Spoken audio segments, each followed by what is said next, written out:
Do it in a minute. Welcome back to the channel, everybody. I'm Lady Nika, and with last night's episode of Greenleaf. Let's see, check. I do got notes. It's season 2, episode. I don't know. I think 6 or 7. It'll be in that little box, that description area box down there. I'm back again to talk shit, swallow this spit. There will be a Fuck Shit Friday uploaded tomorrow, y'all. So all the shit I ain't talked about, I'm gonna talk about it, and then I'm gonna add some more shit to it too. So we gonna have us we gonna have us a funky good time, okay? Tomorrow. All right.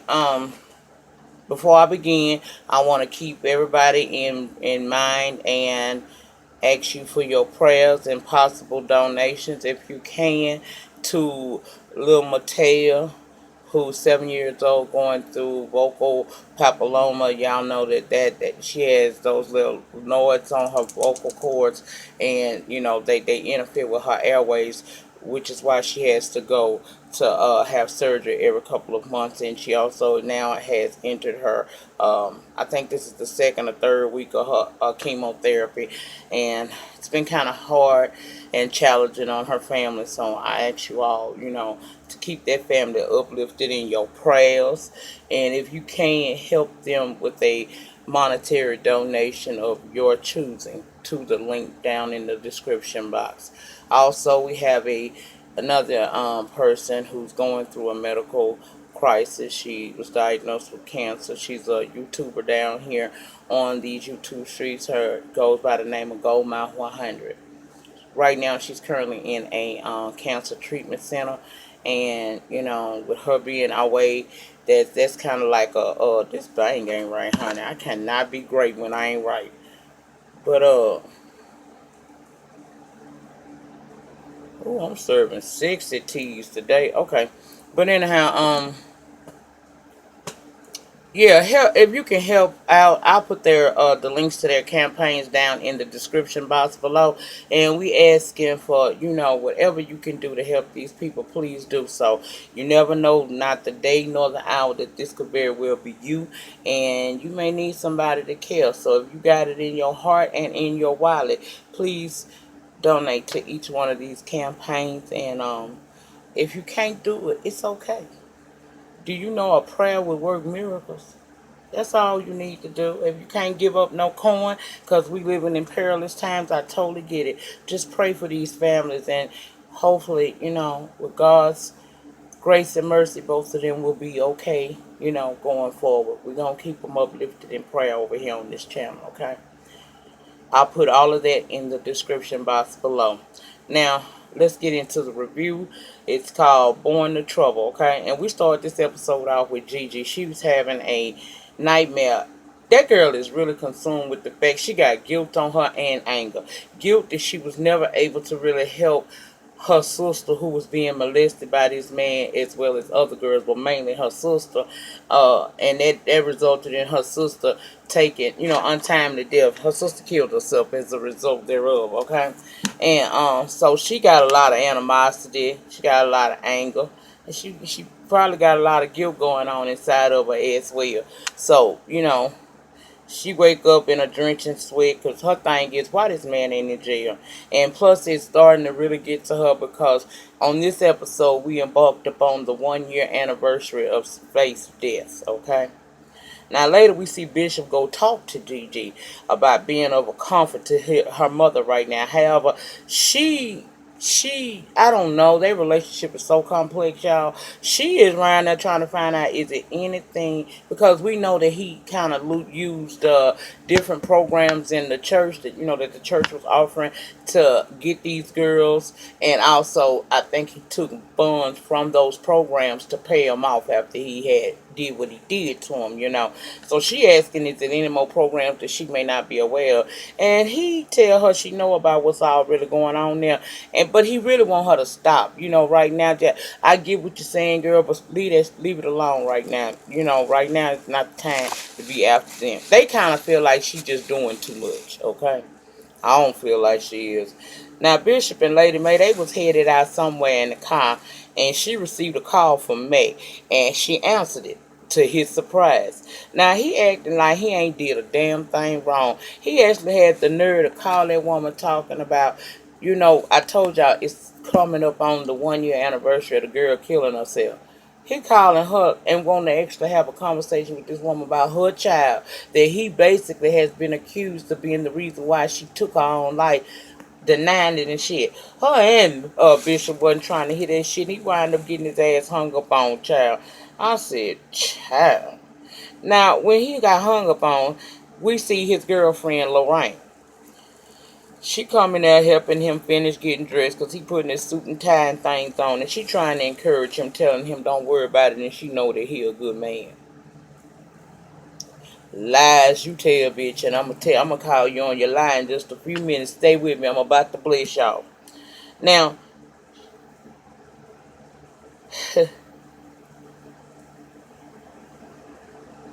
okay, she was helping him get dressed and telling him don't worry about it because he a good man, and she wishing him luck. I'm assuming he going on this job interview because she said call her with the good news. She already know he gonna get something. Okay, now it kills me because Mac is acting like he ain't did nothing. This man actually think that he can sit his ass in this damn city after what he's done to so many different females, and it's all everywhere because Gigi done put flyers up everywhere about him. He actually think that he can actually start anew here. Child, that speaks to the arrogance that lives inside of him. I'm telling you. Now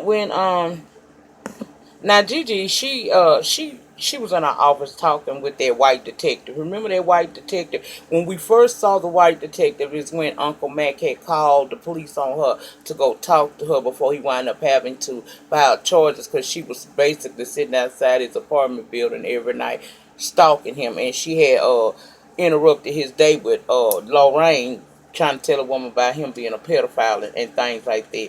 Well, that white detective shows up again, and basically the lady was telling Gigi, look girl, that judge that's on this case, he gonna soon move to dismiss because we don't have no new evidence. Okay, nothing has surfaced, and of course that's upsetting to Gigi. She wants something done, but the lady told her don't be discouraged because look, I done found out that there was a 16-year-old girl who lived in the same apartment complex that he lived in, and it's to our understanding she spent a lot of time with him.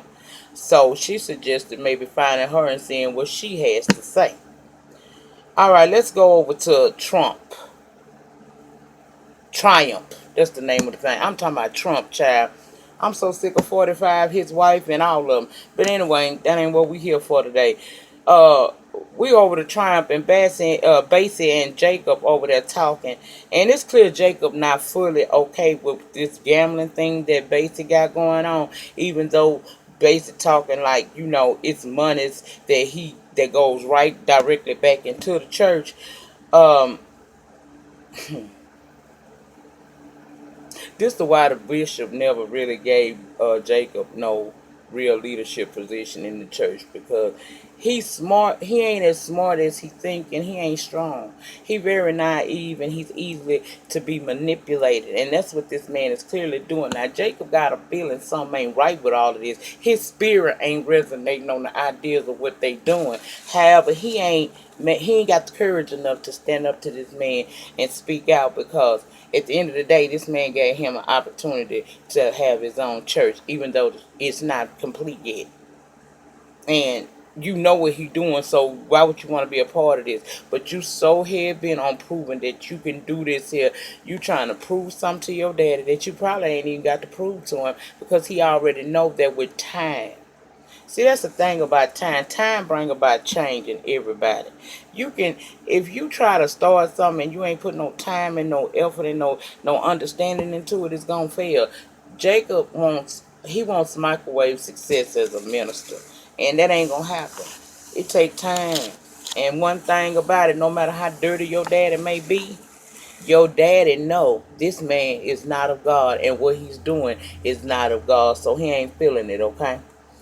Well, let's go over to the conference room down at the church, because we got Aaron and Charity, and we got on one side of the table and Kevin and his lawyer on the other one, and they're signing papers. Basically, they have just divorced. Now, Phaedra, They divorced. What you doing, girl? What's up, sis? Ciao. Well, Bishop come to charity office. He got a box in his hand, and inside that box contains her CDs. Now he congratulating her, and she happy, but she not so happy. She looks at it and tell him that the cover makes her reminded of her sister's face. Okay. She also tells him that she's now divorced, and she kind of upset, asking why did everything go wrong. And he used an analogy of a diamond.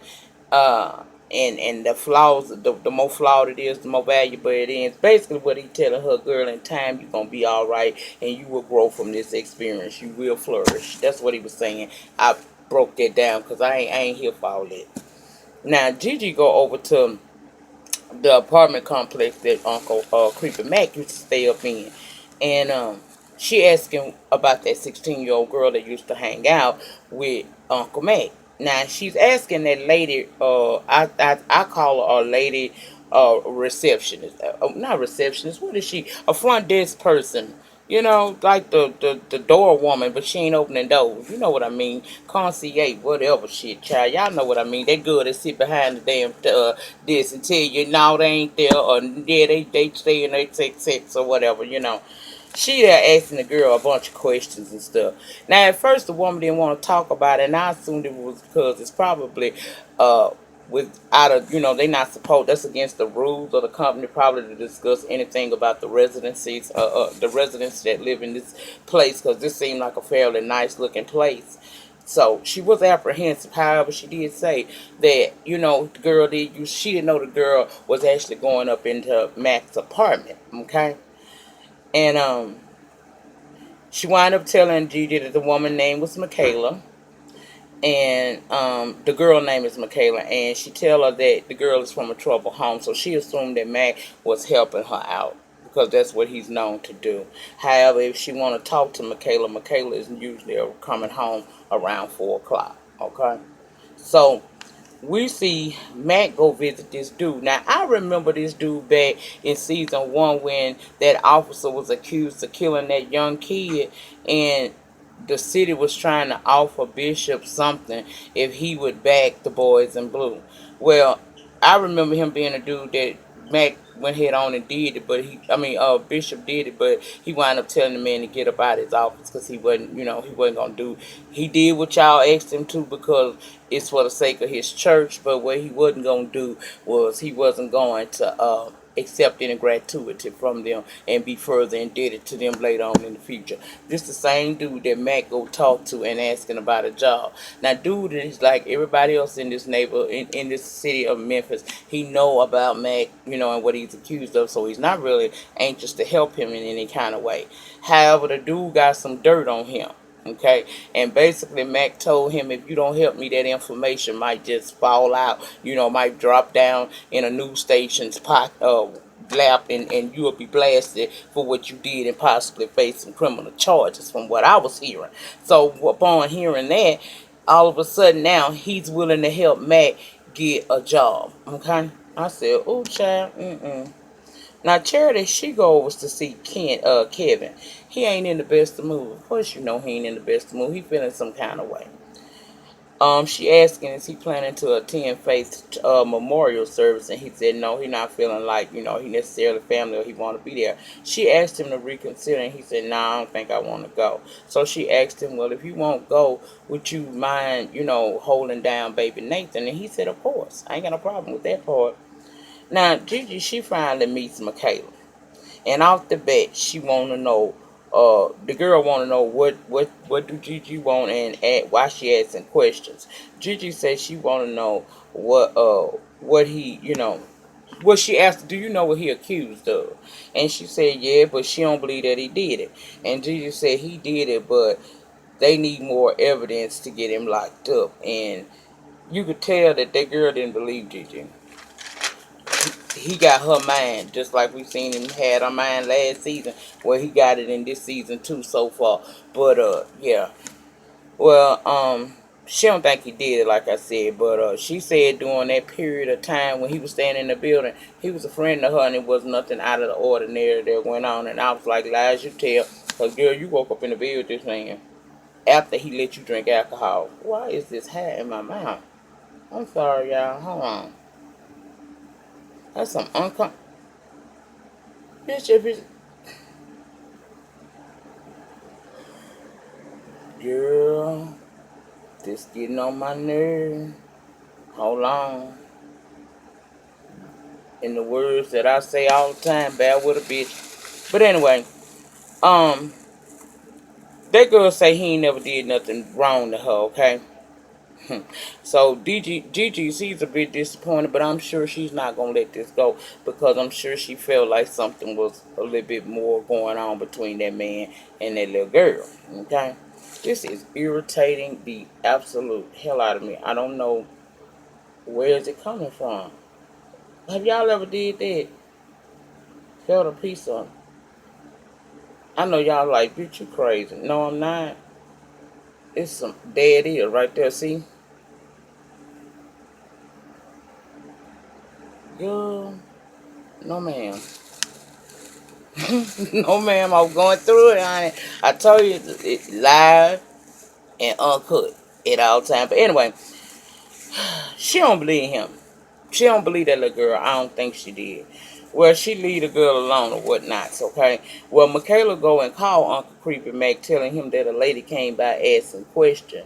And she's basically saying, look, it wasn't nothing to them questions. I ain't got nothing to say to her. Okay. He's telling her that, he ain't do nothing wrong and he don't know why. He doing the I don't know why they messing with me type of thing. He victim now. Okay. Then she starts talking about her mom went off on her the day before. And he listening like he usually do. But see, Lorraine came in talking and he had to ask her to be quiet a minute. And she did. And he winds up telling Michaela that he'll call her tomorrow. And when he hung up with her, he didn't even bother telling Lorraine who it was or what they was talking about. He diverted the conversation over to asking her if she wanted to go to dinner. And she said yes, so they leave to go to dinner. Now, over at Triumph, we see the same dude that I was telling y'all about from season 1 that Bishop put out his office. Well, he's over there talking to Jacob now.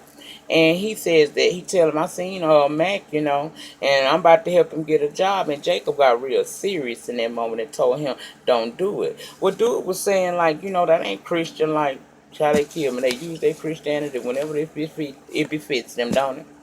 Well, he said that ain't Christian like, and Jacob wound up him up against the wall and said, "You have any idea what this man did to my sister? Do not give him a job." And dude was confused, but he said okay, he wasn't gonna give him a job. Now Gigi come home from a meeting with Michaela, and she kind of down on her little back against the wind. And she getting ready to go up them stairwells to her little sanctuary. Lady May and Bishop is downstairs at the dining table, and they're looking at family photos. Lady May invites her to come over and to, partake in the memories with them. And she kind of upset. She in a mood about that creep ass uncle, and she kind of walked off and started heading up that stairs. And Lady May said, "Look, Grace Greenleaf, don't walk away from me like you don't hear me talking to you." So Grace was telling her like she just feel overwhelmed and useless. She said she'd rather stay out the way. She said, Grace, what the hell have you ever... Well, she didn't say what the hell. She said, Grace, what have you had to endure? You walk around here like you're enduring so much, but you ever stop to think about what others endure, like the girls you keep parading around here, your uncle victim, basically is what she was saying. Gigi said to her, Mama, have you ever had to endure anything? No, she said you ain't never had to endure anything. And Lady May was hurt because if only she knew what this woman really had been through. Now, they all do some old messed up stuff to each other, but this lady has been through, and she's gone through some... She didn't have to endure.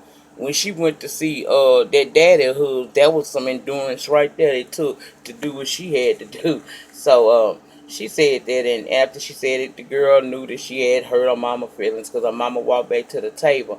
So Gigi tried to go ahead on and look over the photos with her, but she told her, nah, you going on upstairs to your little sanctuary.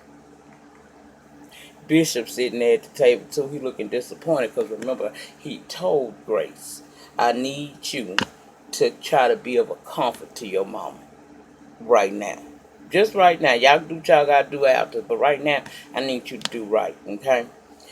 Now we see Jacob with Basie at this gambling party, and Basie think he a pro. He think he a pro at that mess, and he fool around and place a huge bet, and he loses it all. He loses it all, y'all, all of it.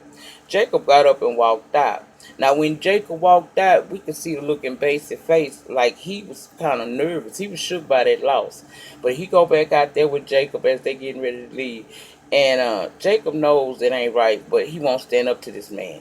He said, was that huge?" He said that was a huge loss, and basically said, "Yeah, but I'll be able to recoup them coins back in a few games." And that's when Jacob said, "Was that the church money that you just used?" And he said, "Yeah."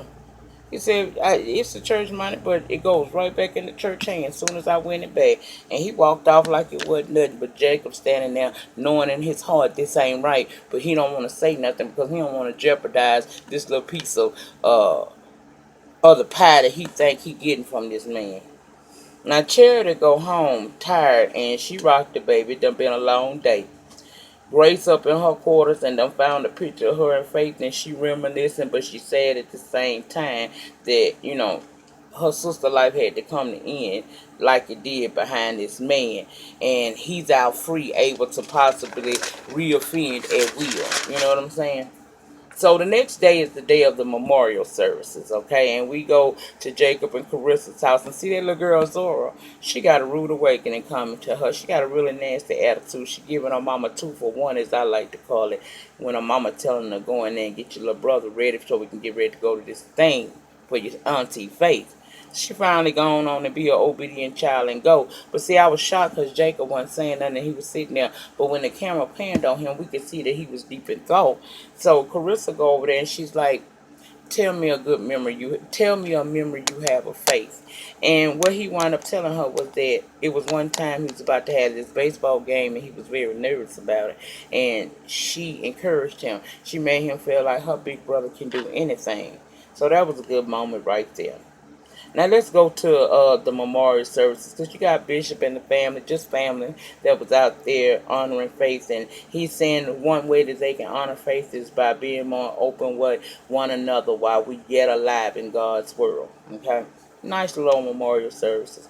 Afterwards, because she was buried on the property in I guess a plot of land that's designated for the family cemetery. They walking back now to the big house and stuff. And as they walking, we got inside the house Kevin and Aaron.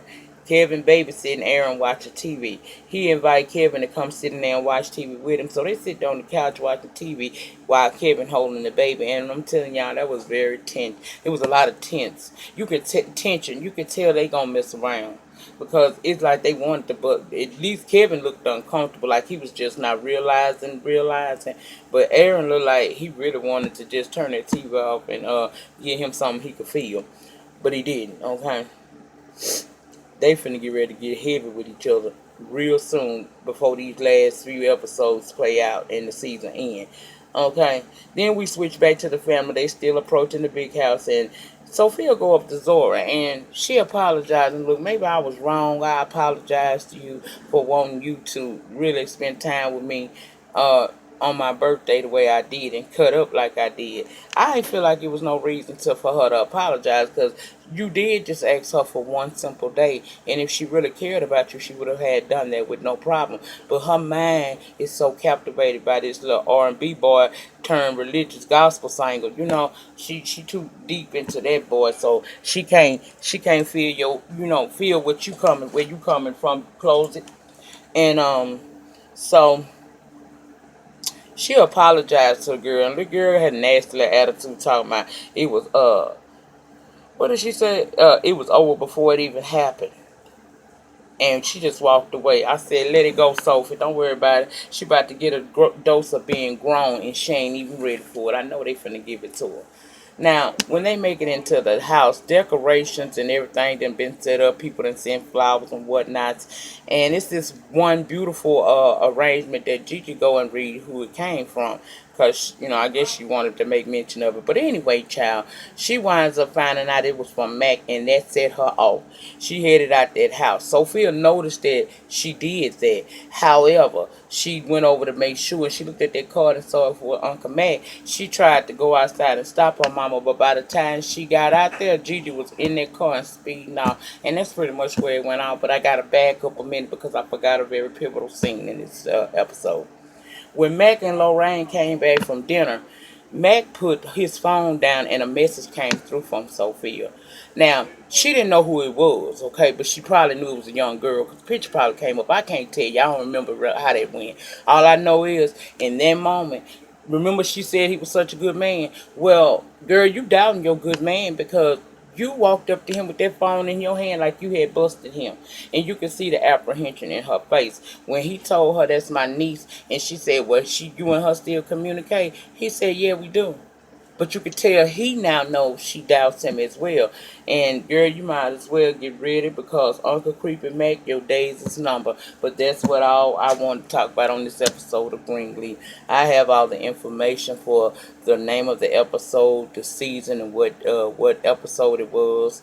And also I'll put down in the description bar a link to these medical campaigns for 7-year-old Mateo and YouTuber Goldmouth 100. If y'all can help them, please help them out, please. I know what it's like to need some help.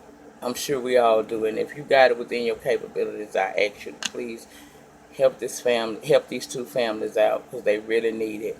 And that's all. I'll see you guys back probably later on tonight. I'm going to upload my Black Ink Cruise because I ain't did it. And I also have to do If Loving You Is Wrong, Honey. And y'all, ooh, baby, that Real Housewives of Atlanta. Y'all is down in them comments doing the most. I am having a good time. I don't be ain't nobody disrespecting me. I just be laughing at the amount of emotion that be in people behind this reality series. Child, that thing never. Y'all just go over there and look at my Real Housewives of Atlanta video and look down in them comments.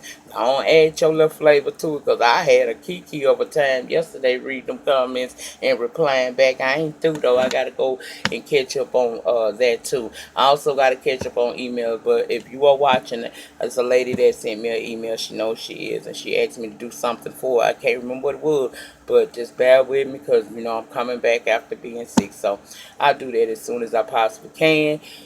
If I don't get it done by the weekend, child, please don't charge it to my head. I mean, don't charge it to my heart, charge it to my head.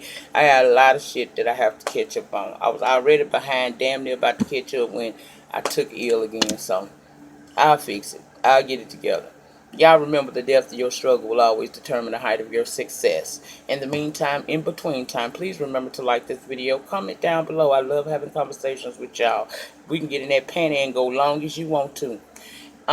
Share the video on your social media sites, and I will see you guys back momentarily for If Loving You Is Wrong and Black Ink Crew. Peace.